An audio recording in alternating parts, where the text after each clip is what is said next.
하나님 말씀 사무엘하 24장 1절에서 17절까지 말씀 교독하겠습니다.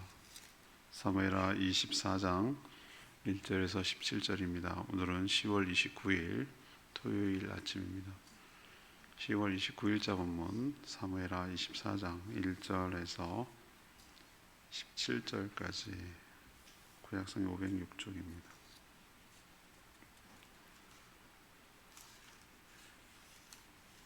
교독하겠습니다. 여호와께서 다시 이스라엘을 향하여 진노하사 그들을 치시려고 다윗을 격동시키사 가서 이스라엘과 유다의 인구를 조사하라 하신지라. 이에 왕이 그 곁에 있는 군사령관 요압에게 이르되 너는 이스라엘 모든 지파 가운데로 다니며 이제 단에서부터 브엘세바까지 인구를 조사하여 백성의 수를 내게 보고하라 하니 요압이 왕께 아뢰되 이 백성이 얼마든지 왕의 하나님 여호와께서 100배나 더하게 하사 내 주 왕의 눈으로 보게 하시기를 원하나이다. 그런데 내 주 왕은 어찌하여 이런 일을 기뻐하시나이까 하되 왕의 명령이 요압과 군대 사령관들을 제촉한지라. 요압과 사령관들이 이스라엘 인구를 조사하려고 왕 앞에서 물러나 요단을 건너 갓 골짜기 가운데 성읍 아로엘 오른쪽 곧 야셀 맞은 쪽에 이르러 장막을 치고 길라스에 이르고 닷딤 후시 땅에 이르고 또 다냐안에 이르러서는 시돈으로 돌아 두로 견고한 성에 이르고 히비 사람과 가나안 사람의 모든 성읍에 이르고 유다 남쪽으로 나와 브엘세바에 이르니라. 그들 무리가 공내를 두루 돌아 9달 20날 만에 예루살렘에 이르러 요압이 백성의 수를 왕께 보고하니 곧 이스라엘에서 칼을 빼는 담대한 자가 80만 명이요 유다 사람이 50만 명이었더라. 다윗이 백성을 조사한 후에 그의 마음에 자책하고 다윗이 여호와께 아뢰되 내가 이 일을 행함으로 큰 죄를 범하였나이다. 여호와여 이제 간구하옵나니 종의 죄를 사하여 주옵소서. 내가 심히 미련하게 행하였나이다 하니라.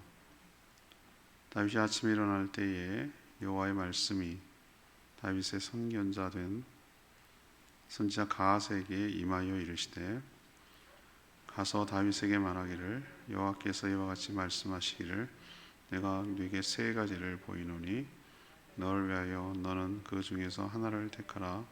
내가 그것을 네게 행하리라 하셨다 하라 하시니 다시 다윗이 이르되 아뢰어 이르되 왕의 땅에 7년 기근이 있을 것이니까 혹은 왕이 왕의 원수에게 쫓겨 석 달 동안 그들 앞에서 도망하실 것이니까 혹은 왕의 땅에 사흘 동안 전염병이 있을 것이니까 왕은 생각하여 보고 나를 보내신 이에게 무엇을 대답하게 하소서 하는지라. 다윗이 가세에게 이르되 내가 고통 중에 있도다. 청하건대 여호와께서는 긍휼이 크시니 우리가 여호와의 손에 빠지고 내가 사람의 손에 빠지지 않게 하기를 원하노라 하니라. 이에 여호와께서 그 아침부터 정하신 때까지 전염병을 이스라엘에게 내리시니 단에서부터 브엘세바까지 백성의 죽은 자가 7만 명이라. 천사가 예루살렘을 향하여 그의 손을 들어 멸하려 하더니 여호와께서 이 재앙 내리심을 뉘우치사 백성을 멸하는 천사에게 이르시되 족하다. 이제는 네 손을 거두라 하시니 여호와의 사자가 여부 사람 아라우나의 타작 마당 곁에 있는지라. 다윗이 백성을 치는 천사를 보고 곧 여호와께 아뢰어 이르되 나는 범죄하였고 악을 행하였거니와 이 양무리는 무엇을 행하였나이까.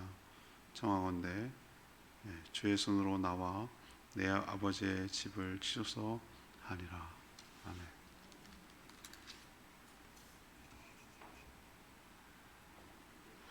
다윗의 오점이 오늘 마지막 사무엘하 월요일까지 묵상되는 10월의 마지막 부분을 오점을 이야기를 합니다. 그는 요압 장군에게 사령관에게 전국적으로 칼을 뺄 만한 군사죠. 군인이 몇 명인지 인구조사를 명령했습니다. 요압도 별 처음에는 좀 달갑지 않게 생각했으나 하도 워낙 강경하게 말하니까 나가서 전국을 돌며 9개월 20일 동안, 요즘 같으면 그렇게까지 안 하지만 요즘도 뭐 전국 인구 주택 센서스를 하면은 5년마다 하거든요. 요즘은 그렇게 안 하고 샘플로 하는 경우도 있습니다만 전수조사를 할 때가 있어요. 근데 여기가 아마 전수조사 했던 것 같아요. 9개월 20일 걸렸습니다.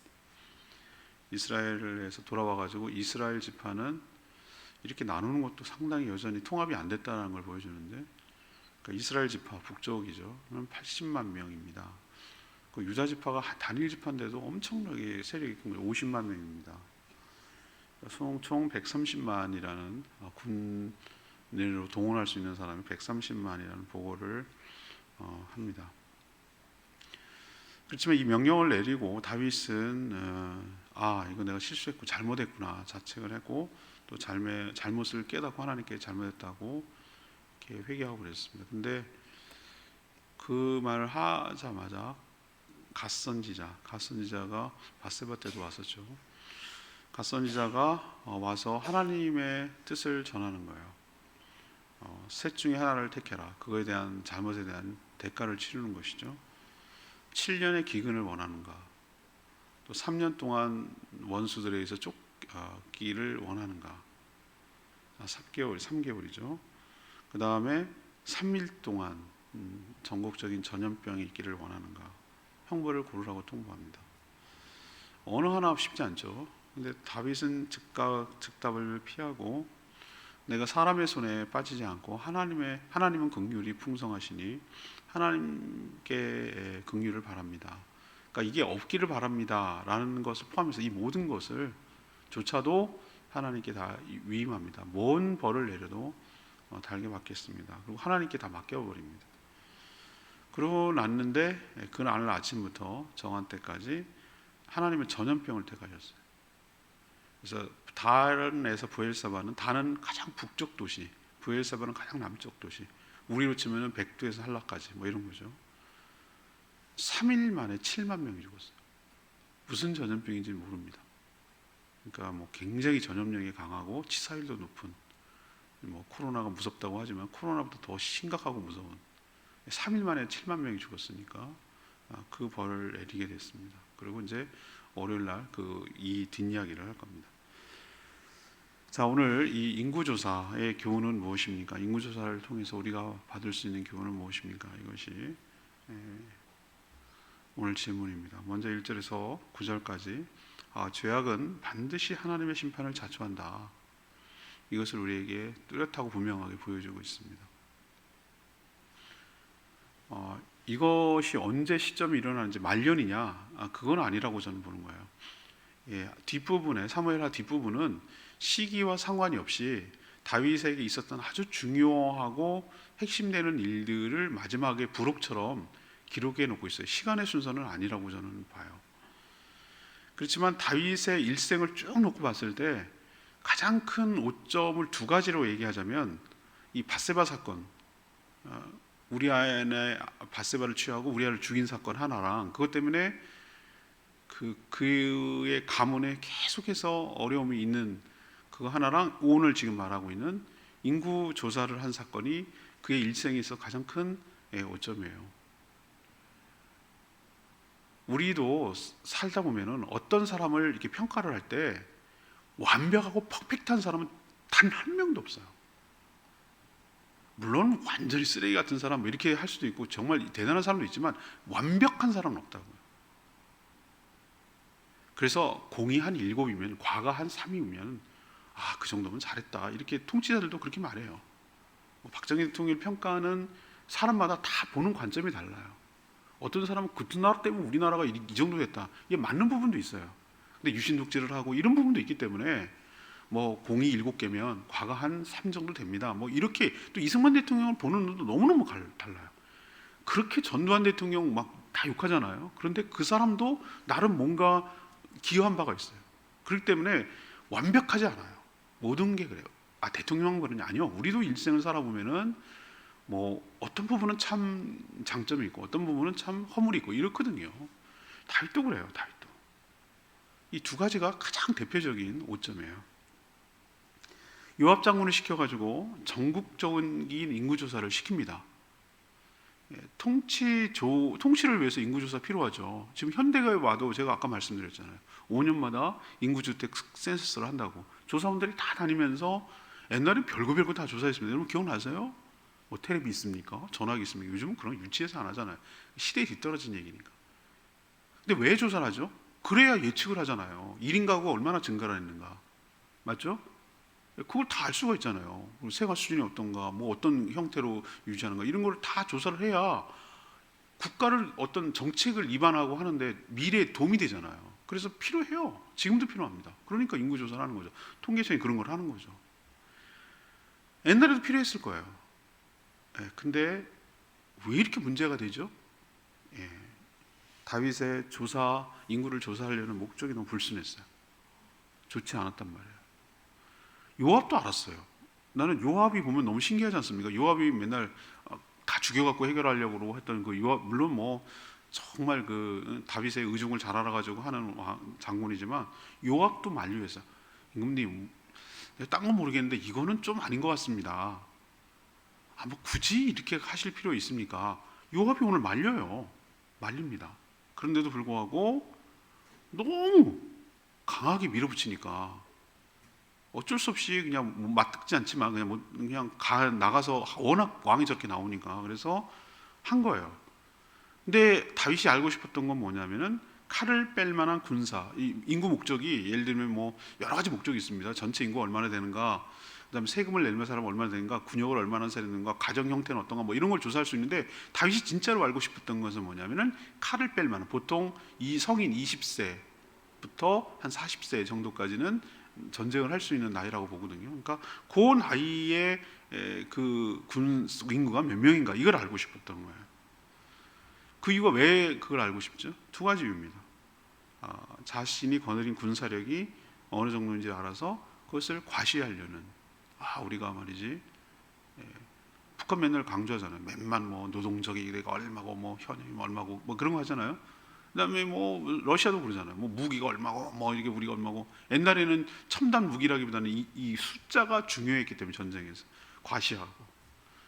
근데 그보다 더 중요했던 건 뭐냐면은 이 군사력을 의존해서 싸움을 의지하려는 그런 경향 때문에 큰 문제가 됐어요. 생각해 보세요. 다윗은 독특한 사람이에요. 다윗이 지금까지 그렇게 싸워서 이기고 승승장구할 수 있었던 비결이 뭐죠? 그가 군사력이 많아서 그렇습니까? 아니라고 저는 봐요. 압살롬 반역일 때 그때도 소수였어요. 그렇지만 하나님께서 에브라임 숲을에서 싸울 때 이기게 하셨잖아요. 다윗 골리앗은 몸집이 작아서 졌습니까? 아니잖아요. 다윗이 승리할 수 있었던 비결은 딱 하나예요. 군사력이 아니에요. 하나님이 그와 언약을 맺었거든요. 약속을 했거든요. 그래서 그의 편에서 그를 도와주셨기 때문에 승리할 수가 있었던 거거든요. 근데 지금 어떻게 됐습니까? 하나님 대신에 누구를 의지하려는 겁니까? 자기의 인구, 군사력을 의지하려는 죄를 짓고 있는 거예요. 요압이 반대했는데 워낙 강경하게 명령하니까 나가서 이제 했는데 몇 개월 동안 했냐면은 9개월 20일 동안, 오늘 9개월 20일이라고 두루두루 다녔다고 그랬어요. 8절에 돌면서 징집 가능한 인원을 조사했는데 이스라엘 지파는 몇만 명? 80만 명. 그리고 유다 지파는 몇만 명? 50만 명. 이렇게 총 도합 130만 명이라고 이렇게 보고를 했어요. 요압 장군이. 근데 저는 누구도 그런 얘기를 안 해주는데 저는 9개월 20일? 이런 생각이 딱 드니까 여러분 뭔 생각 떠올라요? 여성분들은 떠오르는 거 없습니까? 뭔가? 9개월 20일이 뭡니까? 임신기간이에요. 나는 10개월 그래가지고 난 진짜 10개월인 줄 알았어요. 근데 달수로 보면 10달이야 10달. 근데 정확하게 말하면 9개월 10일에서 20일 사이에 태어나요. 빨리 태어나는, 물론 조산하는 애 빼고 그냥 보통 자연분만할 경우 9개월 10일 좀 늦는 애들은 초산은 좀 늦어요. 그래서 20일 요 사이에서 보통 태어난다고. 그냥 내가 깜짝 놀랐어요. 아니 그냥 나만 놀랬나? 그냥 내가 놀란 거지. 왜 개월수를 이렇게 정확하게 카운트를 해놨지? 라는데 제가 탁 스치는 생각이 뭔지 아십니까? 이거 임신기간인데? 그래서 내가 잘못 알고 있나 해서 검색을 해봤어요. 사람의 임신기간. 검색하니까 딱 맞아요. 9개월 10일에서 20일이에요. 근데 제가 왜 이 얘기를 하냐면은 이거예요. 죄가 잉태하면, 욕심이 잉태하면 죄를 낳고, 죄가 장성하면 뭐가 낳는다고? 사망을 낳는다고. 딱 죄가 무르익는 기간이야. 얼마든지 철회하고 바꿀 수 있는데 중단하지 않았어요. 죄가 이제 나오는 순간이에요. 이제 현실로 나오기 시작하는 순간. 제가 여기서 깨달은 게 뭐냐? 그렇구나. 죄악은 죄라는 게 여러분 자꾸 도덕적으로 생각하시면 곤란합니다. 이게 참 주일 본문이기도 하고 내일 하고 월요일 거를 내일 할 건데 이걸 여러분 자꾸 무슨 뭐 강간, 살인, 도둑 뭐 이것만 자꾸 죄라고 하는데 진짜 죄의 뿌리를 파고 들어가고 가장 근본을 파고 들어가면 뭐냐면은 하나님 의지하지 않고 하나님 없이도 살려는 모든 삶의 태도와 경향을 그게 죄라고 그러는 거예요. 그 죄의 밑바탕에 있는 거라고요. 하나님 인정하지 않고 내가 하나님이 되어서 내 마음대로 살려고 하는 게 그게 죄라는 것을 세상 사람들도 모르고 자꾸 우리 믿는 사람들조차 헷갈리고 착각하는 거예요. 다윗이 처음부터 죄인입니까? 처음부터 이랬습니까? 아닙니다. 어떻게 우리가 무너지냐면 처음엔 다 내가 몇 번이고 은혜로 시작했다 뭘로 끝난다고요? 자기 공로로 망하는 사람들이 한둘이 아니에요. 누구도 여기도 자유로울 수가 없어요. 저도 그렇고요. 누구도 장담할 수가 없는 것 보라고 이 부분에 있어서. 그러니까 늘 이걸 보고 야 다윗도 이렇게 넘어가면 내일 주일내 마지막 멘트가 그거예요. 다윗도 넘어갈 정도라면 우리는 어떻게 되겠냐는 거예요. 정말 조심하지 않으면 크고 작고의 차이예요. 우린 왕도 아닌데 뭐 인구 조사 할 게 뭐 아니 그런 의미가 아니에요. 우리도 은혜로 시작했다가 내가 뭐 하나님 없이도 살만할 것 같거든요. 그러니까 내 힘을 의지하고 내가 벌어놓은 돈, 내가 쌓은 인맥, 내가 관계된 것들, 내 기술 뭐 이런 거 갖고 인생을 좀 살아보겠노라고 이렇게 하는 순간 그런 마음을 먹고 시도하고 이렇게 하는 순간이 바로 욕심이 잉태한즉 죄가 사망한즉 사망을 낳는 이런 시스템으로 가고 있는 거라는 것을 하나님이 즉각적으로 벌을 내리지 않아요. 기다려주고 자꾸 그 9개월 20일 동안 하나님께서 기다렸던 거예요. 여러분도 정말 삼가 조심하고 반드시 죄는 없어지지 않는다. 그 뒤에 보면 심판을 자초하는 일이다 라는 것을 꼭 기억하고 두렵고 떨리는 마음으로 살아가는 저희들 되기를 원합니다. 두 번째는 10절 14절까지 이 문단인데요. 진노 중이라도 긍휼하심을 바라야 된다라는 거예요. 다윗도 인구조사를 딱 마친 후에 뭔가 찜찜했어요. 이게 성령의 난 감동이라고 그럴까? 성령이 우리에게 막 좋을 때도 감화감동하시지만 우리의 마음에 자책을 줄 때가 있어요. 우리 자책이라기보다는 성령께서 그거를 알려줘요. 불편하게 만들고 그걸 확실하게 이게 알게 해요. 센시티브해요. 그러니까 성령으로 충만하다는 것은 제가 깨달음에 의하면은 성령으로 충만합니다라고 뭐냐면 죄와 아닌 것에 대해서 굉장히 예민해요. 성령 충만하지 않을 때 둔감해요. 요 차이더라고. 센시티브해요. 죄를 안 짓는다는 개념이 아니라 예민하니까 더 조심하게 되는 거죠. 그러니까 딱 느낌이 온 거예요. 영적인 사람이라서 한 거예요. 심각한 죄악을 저질렀구나. 직감했어요. 그리고 자신의 죄를 시인했어요. 워낙 이 영적인 사람이라서. 그렇게 했는데도 불구하고 우리도 왜 올 것이 왔다 이런 표현이 오셔. 올 것이 왔다. 올 줄 알았다. 우리도 뭔가 잘못한 게 있으면 드디어 올 것이 왔구나 이런 게 오잖아요. 갑자기 안 나타나던 갓선지자가 여기 나타납니다. 갓선지자가 언제 나타났습니까? 밧세바 사건 때요. 와가지고 양 뭐 있는데 옆집 양을 한 마리 뺏어갖고 그 기억나시죠? 그 비유를 들어서 얘기를 했잖아요. 바로 당신이라고 얘기했던 사람인데 다윗이 얼마나 덜컹 겁이 났겠어요.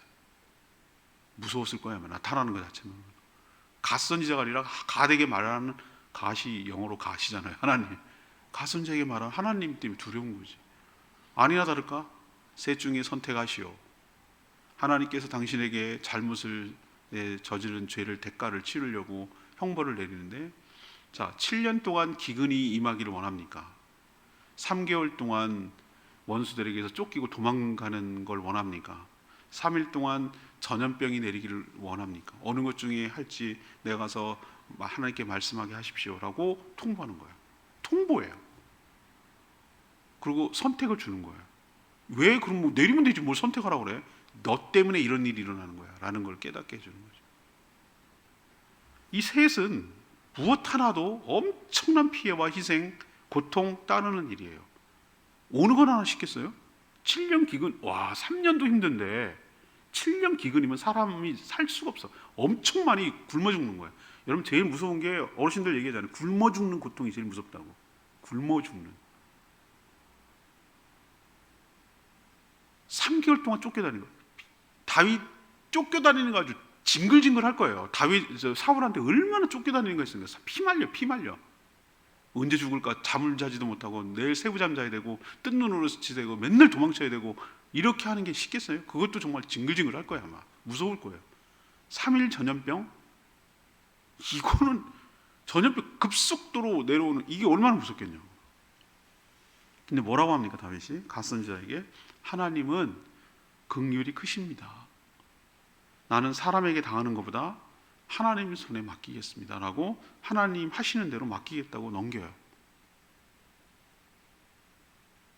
이 말은 정말 사람한테 징글징글하니 원수에게서 쫓기는 도주를 택하지 않겠다라는 뜻이 아니에요. 그냥 어떠한 형벌을 내리러도 그걸 달게 받겠다. 그런 하나님께 맡긴다. 하나님의 뭘 내려도 그 중에 뭘 바라는 거죠?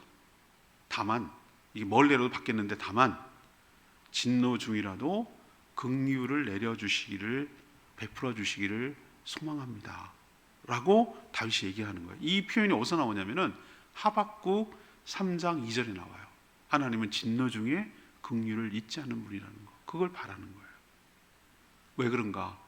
인간은요, 하나님이 진노 중에 긍휼을 베풀어 주시지 않는다면 살아남을 인간이 하나도 없어요.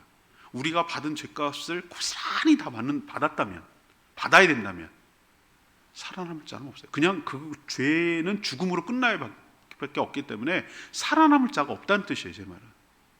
그렇지만 다윗이 고백한 대로 우리가 지금까지 목숨 붙어 있고 살아갈 수 있는 것은 죄가 작아서가 아니라 진노 중에 베풀어 주신 하나님의 긍휼하심이 컸기 때문에 우리가 오늘도 살고 있는 거 기억하시기를 바랍니다.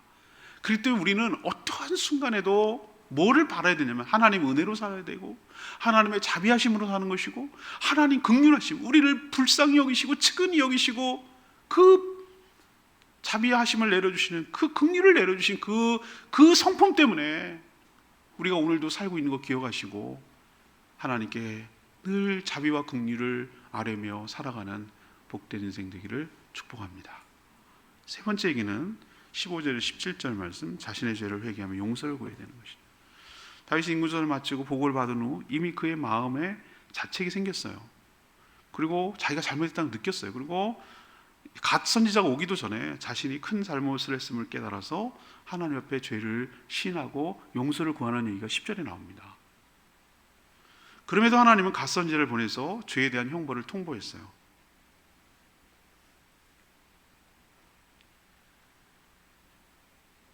여러분 좀 이상하지 않습니까?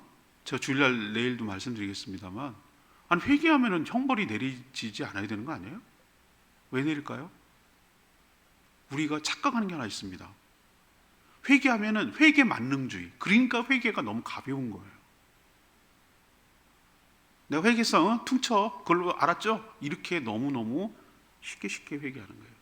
그 용서를 위해서 하나님이 얼마나 많은 그 대가를 치러내야 되는지에 대해서는 놓쳐요. 제가 어느 기억이 나는데 부흥회 때인가 어떻게 들었는지 모르겠어요. 네가 짓는 죄 때문에 예수님이 채찍에 한 대 더 맞았다는 거예요. 그 말 들으니까 막 죄책감이 생기고 자책감이 생기는데 뭐냐면 그렇구나. 내 죄가 용서되기 위해서 저절로 되는 건 아니구나. 그만큼 뭐라고 하지? 형벌이 내 대신에 가해졌구나, 예수님께. 그래서 내가 용서받을 근거가 생겼구나라는 것이지, 그냥 내가 회개만 하면은 다 돼. 그게 회개가 뭔지를 모르는, 회개를 만용, 회개가 다 그걸로 끝난다고 생각하는 잘못된 생각을 갖게 만드는 거라고. 이 대가를 치름으로 있어서 죄가 얼마나 후유증이 큰가, 내가 얼마나 큰 잘못을 했는가, 내가 이런 일을 또 저질렀을 때 얼마나 전국적이고 전 백성이 고통을 받게 되는가 라는 것을 체감을 해야 돼. 그래야 교훈을 얻어요. 그래야 다음에 잘못 안 해요. 우리도 손에 상처가 있을 때 손 뱉을 때 이거 쳐다보면서 아프죠. 상처가 아물었죠. 흉터가 남죠. 이거 쳐다보면서 내가 조심해야지 해야지, 또 이거 또 그럴 수 있지, 또 그럴 수 있지, 이런 거랑 비슷해요. 하나님은 선택 중에 아침부터 전염병을 선택하셨어요. 정하신 때 3일이라고 했는데 3일이 아닐 수도 있어요. 그냥 정하신 때라고 했어요. 이스라엘 전역에 전염병이 내렸어요. 인구조사를 명령했던 위에 단에서부터 브엘세벨까지 전염병 때문에 죽어간 사람이 7만 명.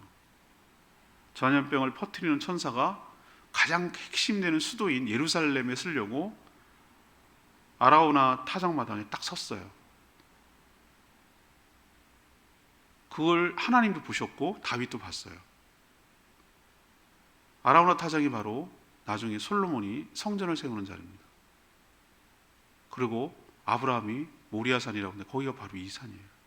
하나님께 제사를 드렸던 자. 하나님 뭐라고 하냐면은 그만 됐다, 멈춰라고 그랬어요. 천사 보고, 집행하는 천사 보고. 다윗의 기도와 바람대로 짓는 중에 긍휼을 베푸셨던 거예요. 만약에 거기까지 치였으면 다윗도 전염병이 자유로울 수가 없어요. 가장 많이 모여있는 그 수도 예루살렘이 거기 전염병을 내려쳐버렸다면 끝장났을 거예요. 우리로 치면 서울을 친 거예요. 다윗은 자기 눈앞에 죽어가는 백성들을 보자 가슴이 찢어졌어요. 우리도 보면은 내 잘못 때문에 자녀가 고통받을 때 내가 죽고 싶어요. 정말 죽고 싶은 마음이 딱 맞아요. 차라리 내가, 그래 다윗도 이렇게 고백해요. 하나님, 내가 잘못했지 않습니까? 내가 잘못했는데 이 죄 없는 백성들, 양 같은 백성들이 왜 고통을 받? 차라리 저를 죽여 주십시오. 이 꼴 정말 못 보겠습니다. 저를 차라리 벌 내리시고 백성들을 살려달라고 기도합니다. 그만큼 죄의 대가가 정말 무섭구나 보게 만드는 거예요. 아주 정말 절절하게 만드는 거예요. 차라리 내가 죽는 게 마음이 편하지 못 보겠다라고 할 정도로 정말 뼈저리게 깨닫게 하는 거예요. 하나님. 심판과 형벌은 달라요. 회개해도 형벌은 따를 수 있어요. 그러나 끝장내는, 그냥 없애버리는, 진멸시키는 심판은 아니라는 거 다시 제기하지만 그 대가는 톡톡히 치러야 된다는 것을 우리에게 교훈하고 있습니다. 왜 그런가? 그래야 다시 안 저지르니까. 그 뒤에 인구조사했다는 얘기는 없거든요. 오늘 10절 말씀이 여호와여 이제 강광없나니 종의 죄를 사하여 주옵소서. 내가 심히 미련하게 행하였나이다 하니라. 다윗은 인구조사 후 자신의 잘못을 깨닫고 즉시 부치며 회개기도 드렸어요. 그런데도 하나님은 한꺼번에 7만 명이나 죽는 전염병을 내리셨어요. 아까도 말했지만 회개하면 형벌이 없어야 되지 않는가 이렇게 생각하는데 그렇지 않아요. 죄의 용서와 형벌은 별개예요. 우리를 용서하신 것은 예수 그리스도께서 십자가에 달리시면서 형벌을 대신 받았기 때문입니다. 형벌을 통해서 죄의 결과가 무엇인지 절절하게 깨달아서 반복하지 않고 바로 살게 하시려는 하나님의 또 다른 배려라는 거 기억하시고 오늘 말씀을 통해 교훈을 얻고 내일 또 주일 말고 월요일까지 이게 하고 10월 31일 날까지 이 사무엘하가 끝나요. 그리고 11월 1일부터 화요일부터 단일 기도 시작되지만 디모데전서 신약 부분으로 넘어갑니다. 그래서 오늘 본문, 월요일 본문이 끝나는데 이 두 본문을 합쳐서 내일 주일 말씀 드리도록 하겠습니다. 오늘 말씀 붙들고 기도하기 전에 673장 찬양지 673장 부르고 기도하겠습니다.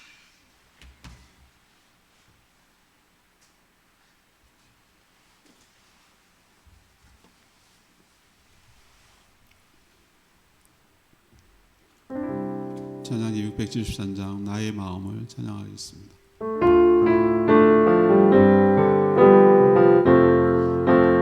나의 마음을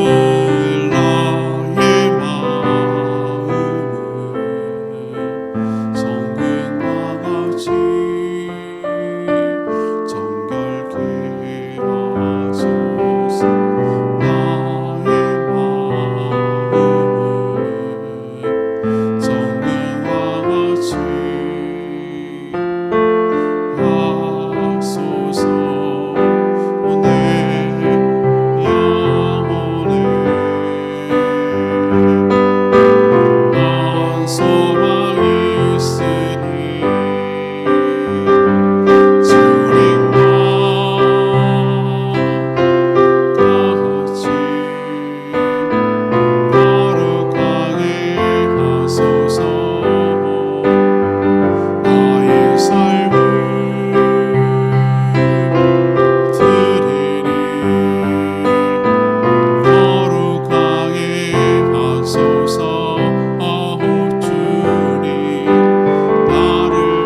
우리는 얼마나 허물과 죄가 많고 오점 투성입니까?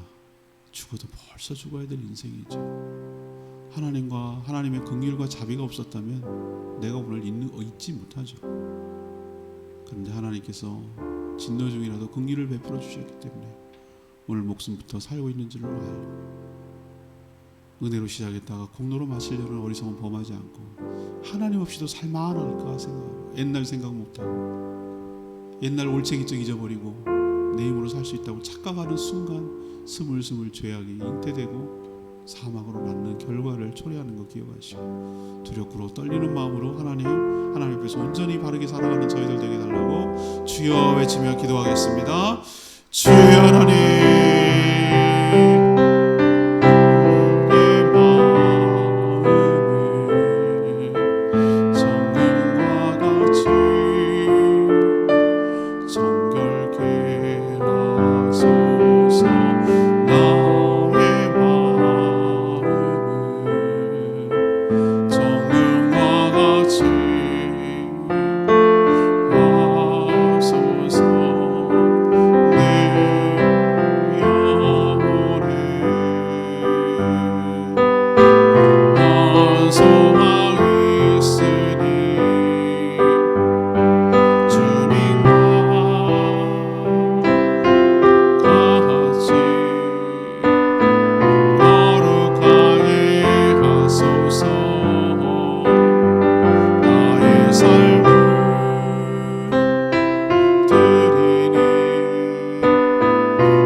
하나님, 다윗의 인구조사를 보면서 참 많은 것을 깨닫습니다.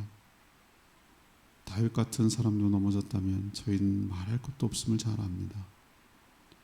서 있는 줄로 착각하지 않게 하시고 넘어질까 조심하는 저희들 되게 하여 주시옵소서.